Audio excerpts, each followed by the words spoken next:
Então, vamos lá, pessoal, boa noite, sejam todos muito bem-vindos. Vamos falar hoje, então, sobre os setores mais seguros da Bolsa. Tá? Como a gente pode identificar oportunidades e nesses setores que são mais resilientes, né? Quando você tem uma crise, geralmente eles são menos atingidos, né? O impacto em cima desses setores como um todo, né? Das ações ali, na média, eles acabam sofrendo menos do que outros setores, que a gente vai ver na próxima aula. Tá? Então, a gente vai falar um pouco sobre economia, né, para a gente entender ali a ciclicidade, e depois de alguns ativos individuais, né, os setores e os ativos logo na sequência. Tá? Então, como é que funciona a questão da economia? Tá? Só para a gente entender um pouco antes de entrar nos setores propriamente dito. Né? A economia, no gráfico, no eixo vertical e o tempo no eixo horizontal, nós temos picos, vales, que seriam as crises propriamente ditas, logo seguidos de períodos de recuperação e de prosperidade, para depois a questão cíclica ela se continuar, né? Você tem o pico de bonança, taxa de juros geralmente mais baixas, custo de capital muito menor, as empresas investindo, porque a taxa livre de risco geralmente ela é menor nesse ponto, então as pessoas saem da renda fixa, tomam risco, então existe um fluxo de renda fixa para renda variável, e aí chega um momento que acaba estressando. Né? A gente teve recentemente, nos últimos anos, a bolha das .com, né, em que na década ali de 90, no final da década de 90, qualquer empresa que você comprasse que tivesse .com, ela subia. Né? Então, as pessoas elas se sentem motivadas pela ganância. Né? Então, tá todo mundo ganhando dinheiro, então eu tenho que ganhar também. Então, isso são ciclos, né? E aí as empresas performando bem, valorizando, cotação subindo, e aí vem o FOMO, né, que nós já explicamos em outro momento, que é o Fear of the Missing Out, que é o medo de ficar de fora. Pô, meu amigo está comprando empresas, todo mundo ganha dinheiro, eu não posso ficar de fora. E aí você vai e compra, ele dá aquele pico, quando vê ela desaba, né? Porque excesso de confiança, né? Ganância. E aí a gente vem, os ativos eles se ajustam, e aí esse período de contração, que está aqui em vermelho, ele vai durar, às vezes, meses, ou pode durar anos. Né? Na próxima, teve um vale depois, né, de 2000 ali, teve a bolha das .com, e o mercado foi se recuperar alguns anos depois. Vivemos período de grande bonança de novo, até 2007, ali, 2008, que foi a crise do subprime. Né? Então, a bolha das hipotecas lá dos Estados Unidos, qualquer pessoa poderia tomar crédito para comprar casa, porque pagaria com aluguel, e aí foram tomando risco, crédito, né, muito barato, e o período de novo de contração. Mas esse período de contração, geralmente, ele fica sempre num nível aquém do próximo período de prosperidade. Né? Então, você tem ali aquele vale, né, do período de contração, e esse período de expansão, geralmente, ele é sempre maior do que o período anterior, do que o pico anterior, porque a economia, no longo prazo, ela vai sempre crescendo. Né? Então, você tem ali o período de recuperação, que é do fosso, né, do vale, ali, do fundo mesmo, até o pico, né, do período anterior, e o que tem de excedente ali para cima é o período de prosperidade, é o que a gente gera valor. Né? A gente escuta muito falar do PIB. Basicamente, o que é o PIB? Né? O Produto Interno Bruto. É o quanto as empresas conseguem crescer na média como um todo, né, daquele país. Então, o que aquele país consegue gerar de riqueza?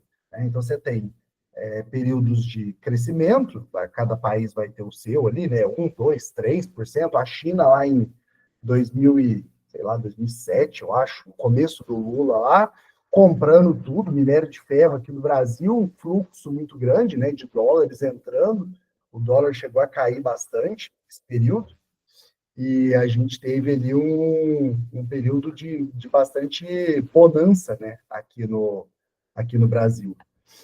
Então, deixa eu só pausar aqui um pouquinho, que o Alan está pedindo para entrar.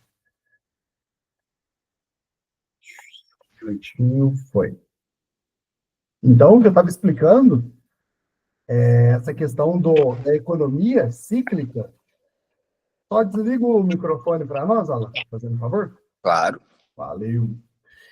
E aí a gente tem essa economia, né? Ela é cíclica.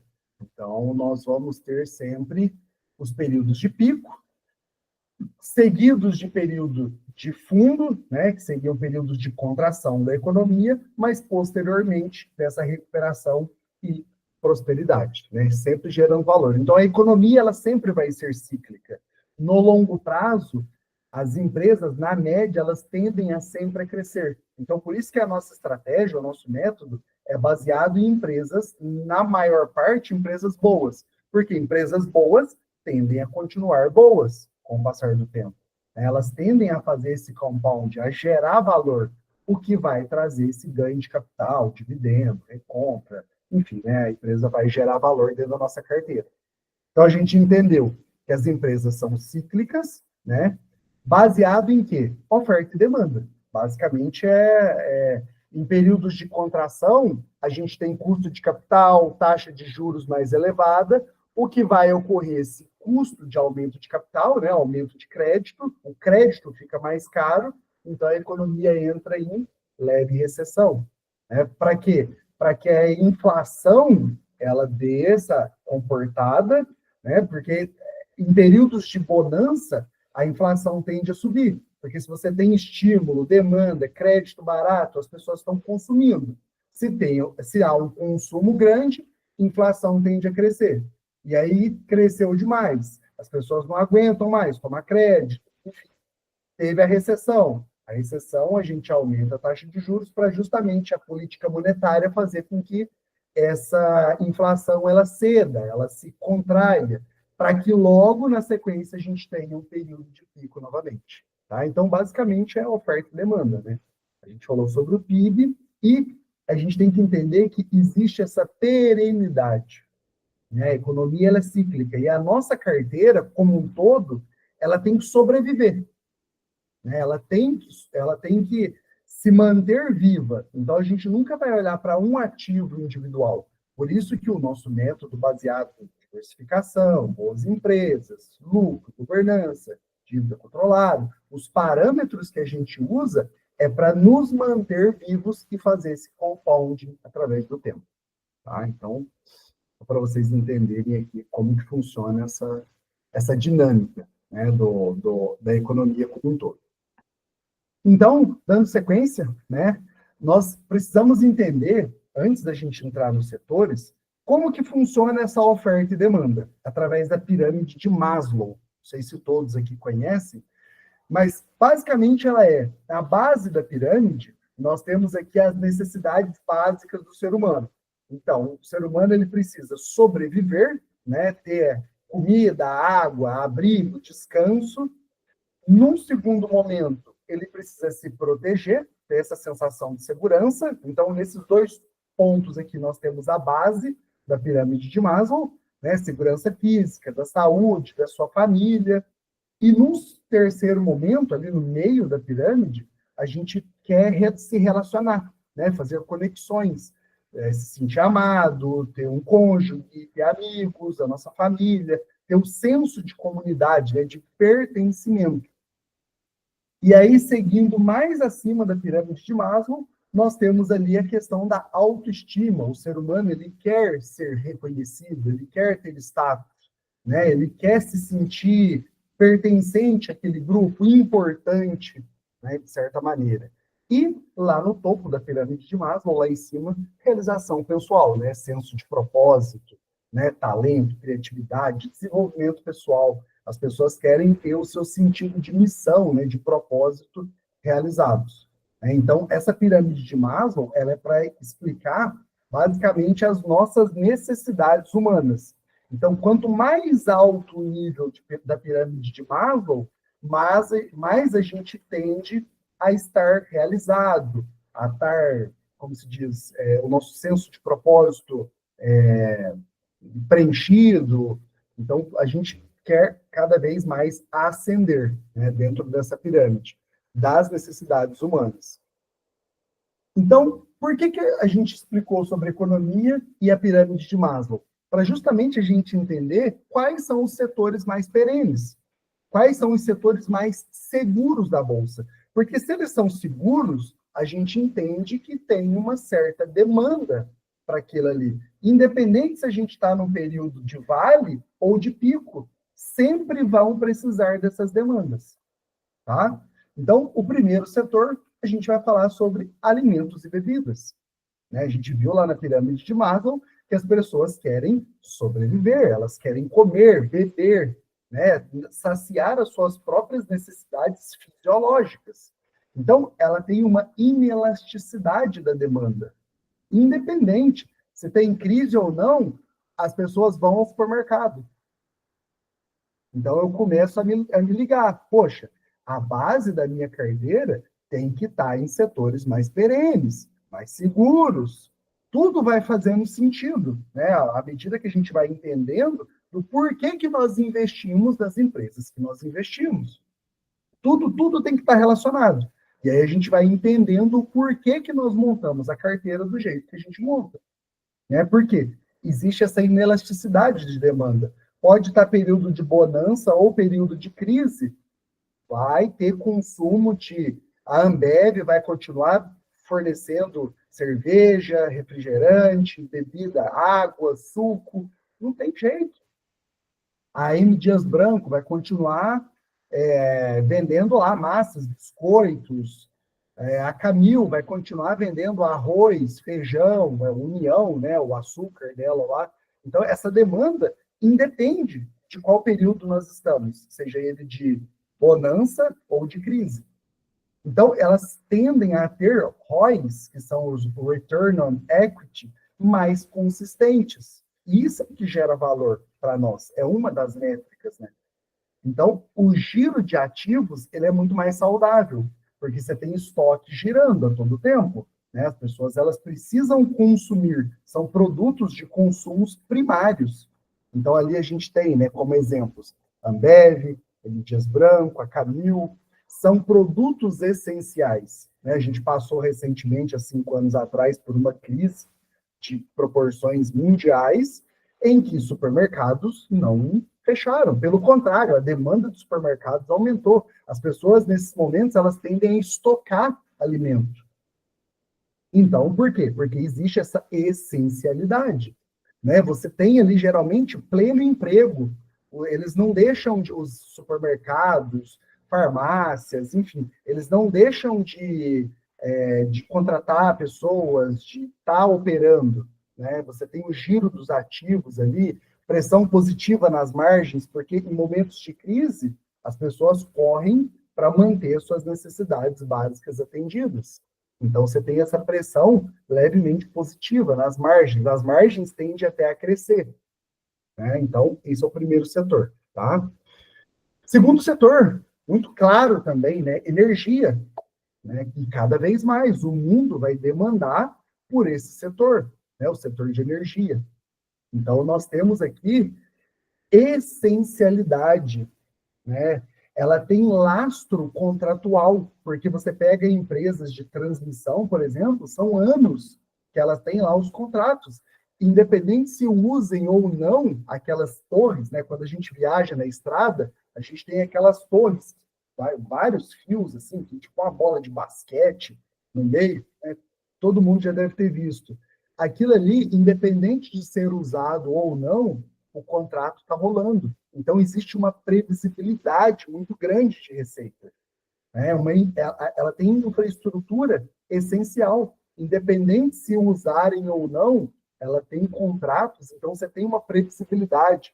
Ele é um setor que tem essa demanda, ele fomenta a inovação. Né? A energia como se diz, é a base da inovação, né? E cada vez as pessoas investindo mais em inteligência artificial, em fontes renováveis de energia. Então, ela é extremamente essencial, previsível. Então, são setores que a gente acaba tendo um peso significante dentro da carteira, né? São setores que a gente tem que olhar para esses ativos com uma forma de longevidade, perenidade dentro da carteira, né? E aí nós temos qualidade de vida. Quanto mais matrizes energéticas, né, são exploradas dentro daquele ecossistema, dentro daquele país, enfim, você tem um nível de desenvolvimento maior, qualidade de vida da própria população, né? Então, a energia, a gente cita a IENGE, Equatorial, você tem a CPFE, né, que é lá de São Paulo, Taesa também, que é focada mais na parte de transmissão paulista. Então, você tem ali empresas que fomentam o desenvolvimento do país, né? Seja através da geração, que são aquelas usinas lá, né? Ou usina de geração ali de água, através da água, né? Ou você tem aquelas eólicas, né? Focando mais na parte sustentável, solar, né? Enfim. Então, matrizes energéticas fomentam o desenvolvimento, né, do país. Então, elas são extremamente essenciais para o desenvolvimento do país, para a qualidade de vida da população, fomento à inovação. E logo na sequência, entrando no terceiro segmento, nós temos saneamento básico, né? O outro setor também extremamente previsível, em que a qualidade de vida, o índice de desenvolvimento humano de um país, de uma cidade, de um estado, ele está intimamente ligado ao saneamento básico. Quanto mais acesso a saneamento básico tem uma população, mais desenvolvida ela é, mais, como se diz, inovadora, menos as pessoas ficam doentes. Então, você tem um ganho de qualidade de vida, de produtividade, de desenvolvimento humano como um todo muito maior, né? Então, você tem demanda crescente, né? Geralmente, as pessoas estão sempre, principalmente em economias que estão em crescimento, né? Populacional, taxa de natalidade ali crescente, você vai ter sempre essa demanda, né? Geralmente ali crescente. As pessoas vão indo para os subúrbios e vão ali, de certa forma, criando os seus bairros, né? As suas periferias, e logo na sequência, as empresas vêm e fazem esse trabalho, né? Esse serviço ali de, de saneamento, né? Levando água e esgoto para a população. Você tem menor risco regulatório, né? Haja vista outros setores. Esse setor de saneamento, ele tem um pouco menor de risco regulatório do que uma energia, por exemplo, né? Você tem desenvolvimento do país intimamente ligado ao setor de saneamento, né? Espaço para crescimento, muita recorrência, porque as pessoas não vão deixar de usar saneamento, né? É impossível. Você tem nesses setores também uma boa margem, né? Um ROI, né? Então, elas são empresas mais previsíveis, porque as pessoas não vão deixar de usar. E aí aqui a gente tem alguns exemplos, como a Sabesp, né, ali de São Paulo, a Copasa, de Minas Gerais, e a Sanepar, do Paraná, né, que são empresas, a só a Sabesp, que acabou já sendo privatizada, mas pode ser que alguma dessas também, em alguns anos, enfim, eu imagino que seja uma tendência essa questão da privatização, né, seja com governos prós ou contras, mas em algum futuro, à medida que o marco de saneamento, né, ele for cada vez mais incorporado, desenvolvido, na minha visão, seria uma tendência as empresas cada vez mais, como se diz, não estatais, né, privadas, desculpa, esqueci aqui o termo. Então, é inerente, tá? Então, o terceiro setor seria saneamento, né? A gente falou sobre alimentos e bebidas, energia, saneamento, e o quarto setor seria financeiro, né? Financials. Então, a gente tem aqui, seja crise, seja período de bonança, as empresas bancárias, setor financeiro, né, da bolsa de valores mesmo, seguradoras, elas vão ganhar dinheiro. Não tem dessa. A gente aqui, como investidor, e a gente quer esse retorno, né, do nosso capital, elas vão estar ganhando dinheiro. Independente de taxa de juros mais baixa ou mais alta, elas estão sempre tendo esse spread, né? Porque eles trabalham com spread. Então, existe um mito no mercado que os bancos ganham dinheiro quando aumenta a taxa de juros. Mas isso é um mito. É só a gente olhar para os números, né? Do Itaú, Bradesco, Banco do Brasil. Pode ter juros altos, juros baixos, o lucro deles é como se fosse um reloginho, né? É sempre para cima. Então, esses setores, eles são anticrise. As pessoas sempre vão precisar tomar crédito, né? Pessoa física, empresa, as pessoas sempre vão precisar fazer pagamento. Enfim, o banco, como se diz, né, é um mal necessário. Não tem jeito. A gente precisa, né, fazer seguro do carro, seguro de vida, seguro da casa. Para a gente acessar o mercado de capitais, a gente é obrigado a comprar, ser cliente da B3, né? Aqui no Brasil, ela é um monopólio.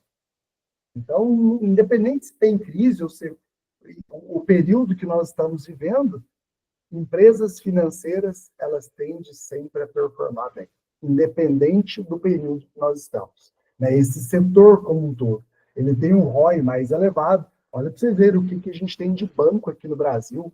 Né?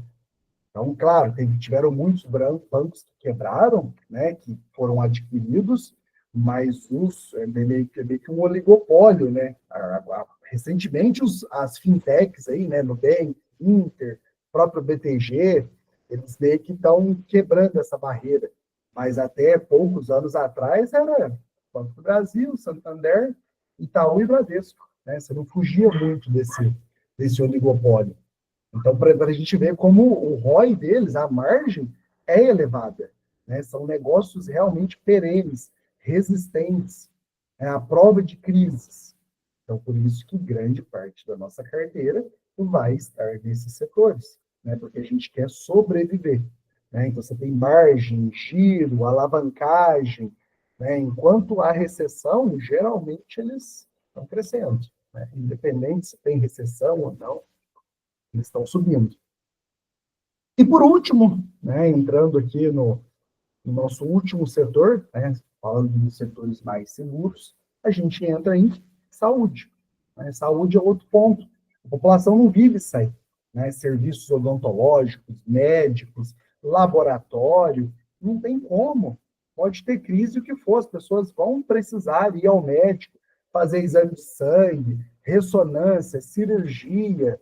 Né? É um serviço essencial, não tem jeito. E quanto mais a população cresce ou envelhece, a saúde ela está crescendo do mesmo jeito. Então, seja através de hospitais, laboratórios, clínicas, não tem jeito. Existe uma receita previsível, né? Existe uma demanda. Essa demanda ela pode ser até reprimida, mas logo ali na frente ela já vai voltar, né?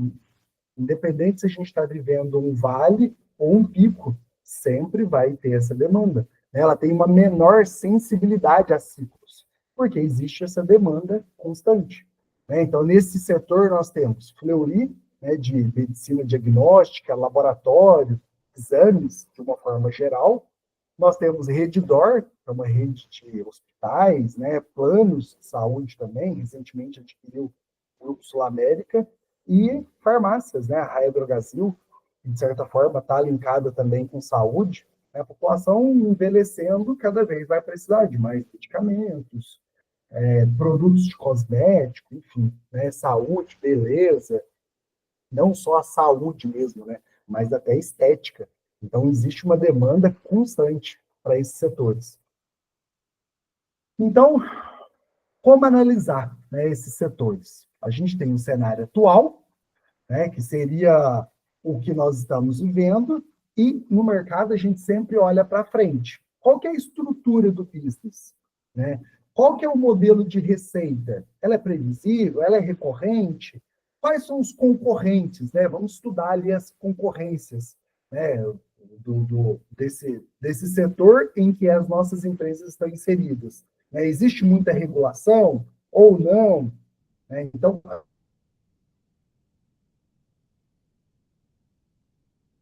a gente alimentar financeiro, a gente entendeu a estrutura do business, qual que é a tendência de futuro? Né? Qual que é o cenário futuro? Existe ali no setor de energia, por exemplo, existe as nossas empresas, elas estão olhando lá para a questão da transição energética, por exemplo, sustentabilidade, né? Haja vista a Engie, aqui, dando um exemplo. A Engie, ela vendeu, né, recentemente todas as termoelétricas dela, e ela está focando em fontes de energia renovável. Então, isso é uma tendência, né? A estrutura do business, ela está olhando lá para frente. Então, são empresas que a gente vai olhar com mais carinho, ter talvez um percentual um pouco maior na nossa carteira, né? Outro ponto, envelhecimento populacional. Então, a tendência é que a Raia Drogasil ocupe espaço. Se você for ver lá nos Estados Unidos, o market share, né, nos States, 80% do market share da rede de farmácias, drogarias, né, ele é composto por 3, 4 empresas, se não me engano. E aqui no Brasil é extremamente pulverizado. Se não me engano, a Raia Brasil, que é a líder de mercado, ela tem 20 e poucos só de market share. Então, tem avenidas de crescimento ainda gigantescas, se a gente partir da premissa que os Estados Unidos é o futuro e nós estamos caminhando para lá. Né? Então, partindo dessa premissa de envelhecimento populacional, Raia Drogasil, Fleury, sabe? A gente está dentro de setores promissores. Né? Digitalização, então, nem se fala, né? IA, né? Mercado de tecnologia, aí a gente pode abrir a TOTOS. Então, são demandas recorrentes. Se eu tenho digitalização e eu tenho tecnologia, eu vou precisar de cada vez mais energia. Né? Então, a gente precisa estar sempre de olho, né? Entendendo a estrutura, o nosso cenário atual, mas para onde são as tendências? Olhando para o futuro. Né? Quais são as tendências de mercado? E a conclusão, né? A conclusão nada mais é do que diversificação, né? Que nós já falamos várias, já cansamos de bater nessa tecla, mas a gente tem que sempre, né, como se diz, bater nela, porque a diversificação é o que nos salva. Né? A gente não quer que a nossa empresa dê aquela disparada, mas que depois devolva os ganhos. Não, a gente precisa sobreviver. Né? Então, como que a gente vai sobreviver? Se expor a vários setores, de várias empresas diferentes, colocar um peso maior nesses setores mais seguros. Né? Se eu entendo que setor financeiro, energia, saneamento, saúde, são setores mais seguros, mais perenes, então eu vou ter grande parte da minha carteira mais nesses setores, em empresas desse setor, né? Com foco naquilo que importa, né? Lucro, governança, né, equilibrada, dívida controlada. Então, são os fatores que a gente já colocou, né, em outra parte, em outra hora, mas que a gente vem aqui para reforçar. Né? Então, a maior parte da nossa carteira, ela tem que estar nesses setores. E aí, sei lá, 80%, vamos colocar nesses setores, né, 70%, 80%, abrindo espaço para que 20%, 30% estejam em setores mais arriscados. Né? Sei lá, um aluguel de veículos, ou um minério de ferro, uma commodity, que ela é bem cíclica, ou petróleo, né, que é um outro tipo de commodity também. São setores um pouco mais arriscados, mas que vale a pena a gente ter também, talvez, com uma gestão de risco mais eficaz, né? Olhando sempre na ótica da gestão de risco. Né? Então, a nossa estratégia nada mais é do que seguir o nosso método. Segue o método. Né? Seguindo o método, seguindo a nossa estratégia, com várias empresas, bem diversificado, focado em qualidade, eventualmente ela vai ter uma queda. Ela teve uma queda, eu olho para os fundamentos, está tudo ok? Os fundamentos que a gente já cansou de citar, não tem problema, eu continuo comprando. É isso que vai fazer o nosso retorno ser ainda mais expressivo no longo prazo. Beleza, pessoal? Eu vou finalizar aqui então, tá? Muito obrigado pela atenção de todo mundo. E a gente fica logo na sequência aí para tirar as dúvidas e fazer um bate-papo, tá? Só um instantinho.